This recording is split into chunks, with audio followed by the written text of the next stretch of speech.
Hello and welcome to the Indiana Lawyer Podcast, your source for news in Hoosier law, brought to you by Taft. I'm Alexa Shrake, Indiana Lawyer reporter, and your host this week. As always, I'm here in our Monument Circle studio with managing editor Daniel Carson and reporter Maura Johnson to give you the rundown on the latest legal news. Plus, I chat with Kroger Gardis and Rega's partner, Bill Bock, about the latest in sports law and the upcoming U.S. Olympic swim trials here in Indianapolis. So, let's get started. Today is Wednesday, June 12th, 2024, and these are your headlines. To start, Daniel, you have news from the 7th Circuit District Court. What can you tell us? A man that waited almost 3 years to be brought to trial on an attempted robbery charge did not suffer prejudice for the delay and did not have a good speedy trial claim, the 7th Circuit Court of Appeals ruled in reversing a district court's decision. During an attempted robbery, Umberto Pelayo was beaten and suffered permanent injuries. David Lewicki conceded being part of a group of persons who tried to get money from Pelayo, but contends that someone else struck the blows. According to Lewicki, when the beating started, he intervened to defend Pelayo. The jury did not believe this and found Lewicki guilty of an attempt to commit robbery causing serious bodily injury. Lewicki was charged in December 2011 and brought to trial in November 2014. A judge sentenced Lewicki to 65 years imprisonment as an habitual offender, with the Indiana Court of Appeals affirming the sentence and later denying a petition for collateral relief. The Indiana Southern District Court issued a conditional writ of habeas corpus after finding that Lewicki's appellate lawyer should have argued that the state violated the Sixth Amendment by failing to provide him with a speedy trial. In reversing the district court's ruling, the Seventh Circuit stated that the district court's approach had a fundamental problem. Quote, collateral relief under Strickland requires both deficient performance, which the district court found, and prejudice, which the district court did not find, the circuit court opinion noted. The Seventh Circuit ruled that the district court did not find that Lewicki's speedy trial claim was likely to succeed, but only that it is arguable, which left the prejudice component of his argument unsatisfied. Delay may cause prejudice when evidence is lost, the circuit court acknowledged, but Lewicki did not make an argument along these lines. The Seventh Circuit opinion pointed out that little of Lewicki's time in custody could be attributed to the delayed trial on the attempted robbery charge. Thanks, Daniel. Moving to Maura, you have news on a prisoner's death. Indiana State Police are investigating the death of a 23-year-old inmate at the Miami Correctional Facility on May 28th. Detectives were called to the facility just before 2 a.m. to investigate the death of inmate David Eggert. An autopsy will determine his cause of death. As of the recording of this episode, law enforcement does not have any updates on the case. The Miami Correctional Facility sits on the grounds of the former Grissom Air Force Base in Bunker Hill. Thanks, Maura. The Indiana Supreme Court reversed the Hamilton Superior Court's judgment and held that it is up to the Indiana Utility Regulatory Commission to decide if Noblesville Unified Development Ordinance is reasonable as the city looks to enforce the law in a dispute with Duke Energy LLC. The company bought land for a new substation, more transmission lines, and a new garage. The land already had an abandoned house and garage, which Duke had to demolish before building its new facilities. Duke notified Noblesville that it would be demolishing the abandoned structures, and in response, the city insisted the company comply with its Unified Development Ordinance beforehand. That required multiple permits, but without obtaining any of them, Duke began demolition. Noblesville issued a stop work order, which Duke obeyed. The city also sued Duke, seeking declaratory judgment. The trial court ordered Duke to comply with the ordinance and obtain the permits. It also imposed a $150,000 penalty against Duke and awarded $115,679 in attorney fees to Noblesville. The Indiana Court of Appeals affirmed the judgment, but now the High Court has reversed it, holding the commission can decide whether the city's ordinance interferes unreasonably with the company's utility functions. Now, moving to Daniel, you have news on a Tesla case. Tesla has settled another case linking a passenger's death with an alleged vehicle design defect. records show, the second time in less than 2 months that the automaker has avoided a jury trial just days before it was set to begin. The Associated Press reported that the lawsuit, filed in 2019 and settled for an undisclosed amount, alleged that a Tesla vehicle suddenly accelerated in downtown Indianapolis in 2016, then burst into flames after it collided into a tree and adjacent parking structure.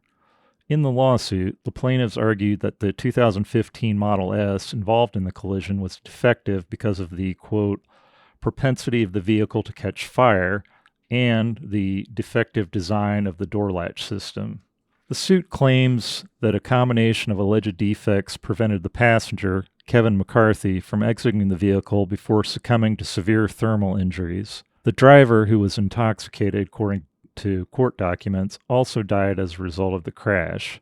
In response to the complaint, Tesla denied there were any issues with the vehicle and said, quote, misuse or improper maintenance caused or contributed, end quote, to the fatal crash. The latest settlement comes after Tesla struck a confidential agreement in April over a high-profile suit in Northern California that claimed that the company's autopilot technology played a role in the fatal crash of an Apple engineer. While both cases allege different defects with Tesla's design, the latest settlement doesn't involve the automaker's self-driving technology.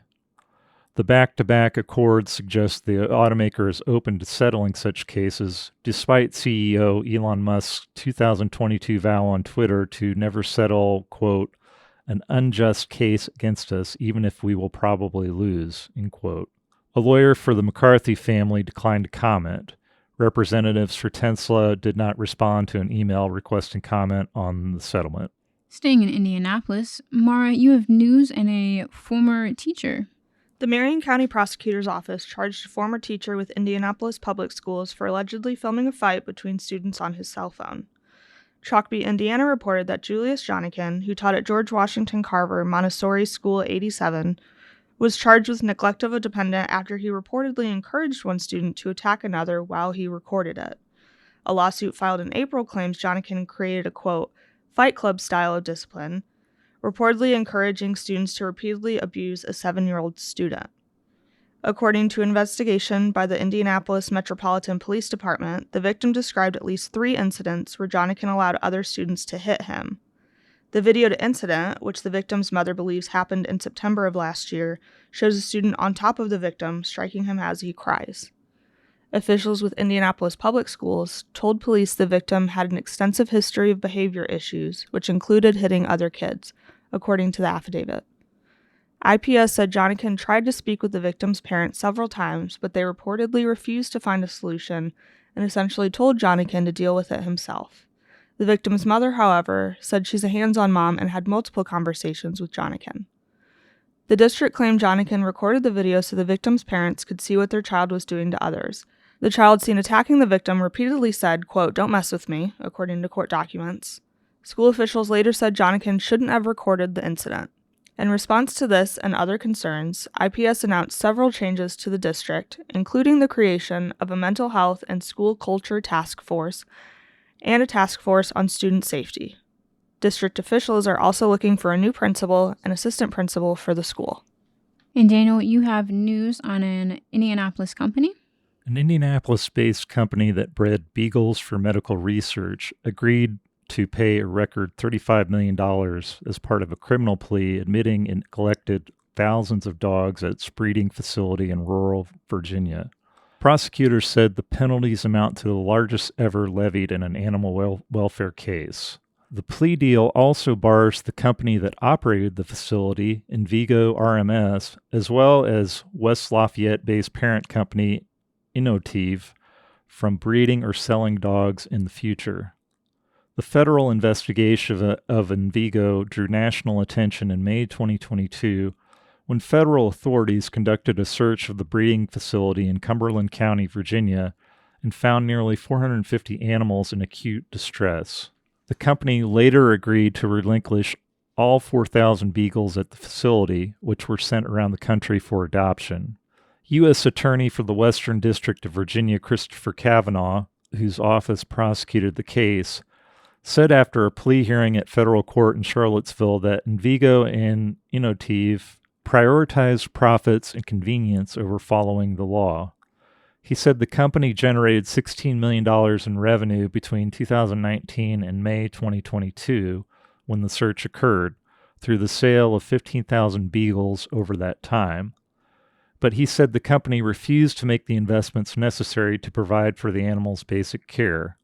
Cages were cleaned twice a month rather than every day as required. Animals were euthanized, including by direct injections to their heart without sedation, he said. Dogs were routinely injured by getting their paws caught in flooring composed of metal grates that left space for paws to easily fall through. Food and water were lacking and unclean. Court records show that 300 puppies died over a 7-month stretch around 2021 for what was described as unknown causes. The plea deal calls for an $11 million fine for violating the Animal Welfare Act and an $11 million fine for violating the Clean Water Act. The deal also requires Innovative to spend $7 million over the next 3 years to improve its facilities and meet standards in excess of the Animal Welfare Act requirements. The plea deal includes an admission that Envigo violated the Clean Water Act by discharging hundreds of thousands of gallons of improperly treated wastewater. It also includes $3.5 million for environmental repairs in Cumberland County and requires the company to pay the cost of a compliance monitor while it's on probation, which will run for a period of 3 to 5 years. The plea agreement also requires the companies to pay roughly $1.9 million to the Humane Society of the United States for assistance it provided to the investigation. Prosecutors also said their investigation is ongoing and that criminal cases against individual employees remain possible. Now, back to you, Alexa, for news on a former Indiana sheriff. Former Clark County Sheriff Jamey Noel was charged with 5 additional counts of theft and 1 count of money laundering. That raises the number of Noel's felony charges to 31. According to the probable cause affidavit, the 5 additional charges are for theft of lawnmowers, cars, child support, credit card spending, and political donations. Noel made $20,518 in political campaign donations to Win Red out of the Utica Township Volunteer Firefighters Funds. His name was listed as the contributor and not the nonprofit. Noel's other criminal charges include ghost employment, tax evasion, theft, corrupt business practice, and official misconduct. He's currently serving a 60-day sentence for violating the conditions of his bail. After a hearing last week, Noel's bond was raised to $1.5 million from $75,000. His jury trial is scheduled for November 6th. And finally, to wrap up this week's headlines, Maura, tell us what you are working on for our next print issue.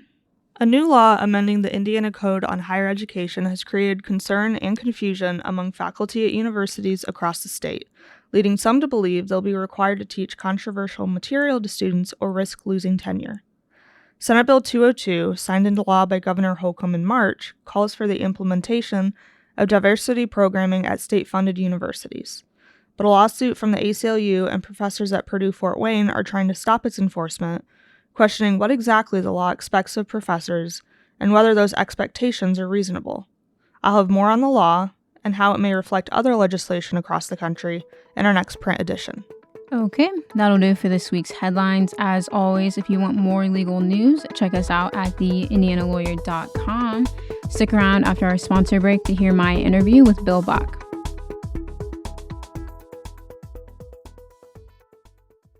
Taft, today's modern law firm. At Taft, we cultivate a highly respectful, transparent workplace that fosters creativity, teamwork, inclusion, and diversity. We couple our culture with a client-first approach, rewarding lawyers who understand their clients' goals and work to deliver success. Taft, the modern law firm.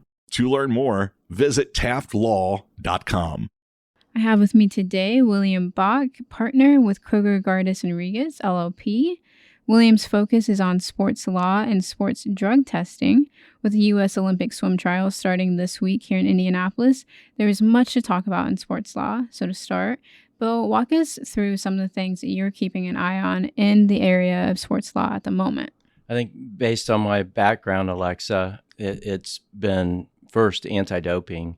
And in April, there was, of course, a big investigation announced by the New York Times, and they revealed 23 positive drug tests for Chinese swimmers, many of whom competed in the most recent Olympic Games in 2021.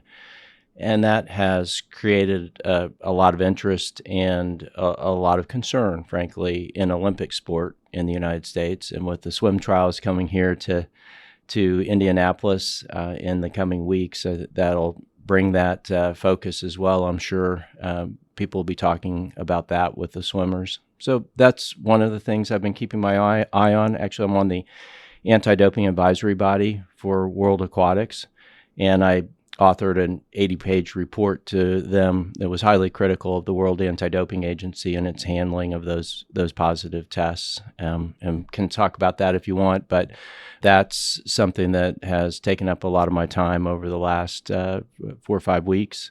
Also, just really excited about Caitlin Clark being here, as we were talking before we started in Indianapolis. Really thinking that it's a wonderful opportunity for the growth of women's sports. And women's sports, I think, is extremely important. The Title IX is a law that exists at the high school and collegiate level to increase the focus on opportunities for women in sport, and it's been tremendously successful. But there are still challenges with the growth of women's sports and the resources necessary for women to have equal opportunities to men. So been really focused on that as well.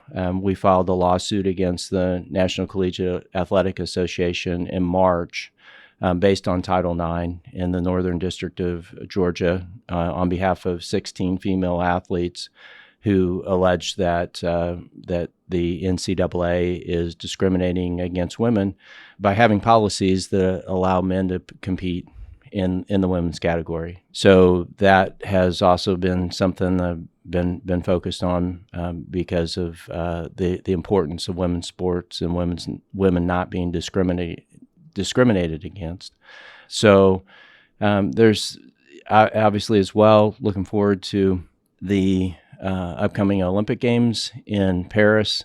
Particularly excited about an athlete who is a client, and her name is Talia Brooks. And Talia didn't make the team in 2021 because she collapsed at the Olympic trials due to extreme heat, and that it was 145 degrees approximately on the track in Oregon.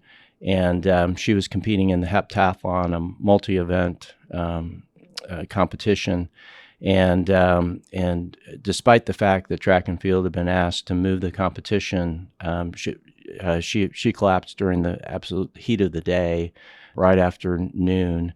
So we actually brought a lawsuit against USA Track and Field just on the premise that they really have an obligation to look after the health and well-being of athletes, and that they kind of failed that duty in this particular case. That case got dismissed at the trial court level, and we have oral argument before the Indiana Court of Appeals on August 7th in that case. So we're hoping it goes well, because we think it's an important case for the principle that the North Star for a sports organization ought to be the health and well-being of its athletes. So you worked on the Lance Armstrong case and served as general counsel to the USADA, looking at performance-enhancing drugs in athletics, and especially with Olympians. What do these investigations and prosecutions look like? Yeah. Well, we start with the testing, but many of the bigger cases actually result from investigations and the assistance of athletes who become witnesses to doping and often are whistleblowers, and that's extremely important. So the Armstrong case, we had some analytical results that kind of were supportive of our premise that Lance was using performance-enhancing drugs in each of the 7 tours, or to prepare for each of the 7 Tours de France that he won. But it was really the athletes, the whistleblowers, that we had 12 teammates who all came forward with very consistent evidence of doping on the team. So working with those individuals were key to kind of to bring that case forward. And what that means is that the athletes need to have confidence in the anti-doping system and believe that they'll be treated fairly and that athletes across the world are being held to the same standard. And that's why the case with the 23 Chinese swimmers that was not brought forward by the World Anti-Doping Agency in 2021, right before the Olympic Games, is so significant and so concerning. And it's because the Chinese Anti-Doping Agency and those athletes were held to a different standard and a lesser standard than the rest of the world, than U.S. athletes have been consistently held to.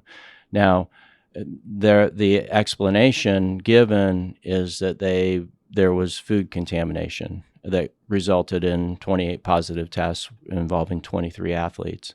Whether that's true or not, I can't tell you because the World Anti-Doping Agency hasn't even released the report on which that claim is based. There's no reason that report should be kept secret, but it is being kept secret. So the failure to follow the rules and bring the case forward in 2021, everybody should have known about it. Even in a case where there is contamination like that, it's required to make that public, and it didn't happen. And so my concern right now is that while the confidence of athletes is important for two reasons. One, you need their help if you're going to get to the bottom of some of these doping schemes.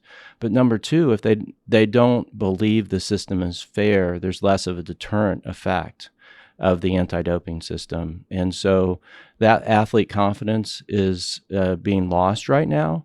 And so I think some real serious reform needs to take place with the World Anti-Doping Agency. They obviously weren't doing their job here. They weren't doing their job in the Kamila Valieva case, which was the Russian figure skater who should have never even competed because she had a positive for the same substance that involved these Chinese swimmers that took place long before the games. And it didn't come out until during the games because WADA was asleep at the switch and not making sure that the tests got processed quickly enough. So there's some real problems in Montreal where the World Anti-Doping Agency is located. And unfortunately, that needs to be real focused until it's cleaned up and fixed. So in 2009, you were appointed to serve as an international arbitrator on the FINA doping panel. What was that experience like for you? I really appreciate that experience because up until then, my background had really been, first it was representing athletes and even in doping cases before the U.S. Anti-Doping Agency, USADA, was formed. And then I was asked by USADA to assist with some of the prosecutions, and so I kind of switched sides. And then in 2007 became the general counsel for the U.S. Anti-Doping Agency. And so had that perspective of either being an advocate for one side or the other, but the FINA doping panel allowed me to be a judge and be one of the three people that were deciding the cases. And so these were cases that generally they were FINA tests, so they were international athletes and usually the top elite athletes. And so the most of the cases were pretty significant, and it helped me to kind of have even more compassion for the athlete in those circumstances. The anti-doping system is tough, and we had cases that involved whereabouts issues, and athletes are 24/7 accountable to make their whereabouts available to the anti-doping agencies and to be tested. And there were cases about whether or not they were at the location where they were supposed to be at the right time. And if you have three of those occurrences within a 12-month period, it's a rule violation, and you get sanctioned just as if you had a positive test. And so that's hard when maybe they had good excuses, family things that came up, unexpected events. Those cases were hard. Cases where the athlete felt that their positive test was the result of supplement contamination or food contamination, and those cases come up from time to time as well. Or where the athlete says, I don't know how that happened. Those situations are real, and it's not always the athlete was intentionally doping, and we shouldn't take from a positive test necessarily that they were intentionally doping. Sometimes there are cases of inadvertent doping, and it's tough to try to figure out the difference between those cases, and there aren't a lot of tools that the anti-doping system has. We don't have subpoena authority, for instance, and so getting to the bottom of intent can be more difficult. So just seeing it from that perspective, I think, gave me a lot of compassion for athletes. It's not easy what they do. And they make a lot of sacrifices to try to make the playing field level. So you have, quite the long and impressive resume. We kind of went over it a little bit. But I saw you were involved with the Ted Stevens Olympic and Amateur Sports Act. How have you seen this evolve over the years? I think that there is much more focus on improving the well-being of athletes, and I think that the act has done that. I think Congress and their consistent focus on the well-being of athletes is really important in doing that. Unfortunately, sometimes sports organizations have to be prodded. And a recent example, another Indianapolis organization, USA Gymnastics. We all know what happened there. And some significant reforms have taken place. The Center for Safe Sport was created. A lot of resources are going in trying to protect athletes, male and female. The problems there obviously were females were being harmed.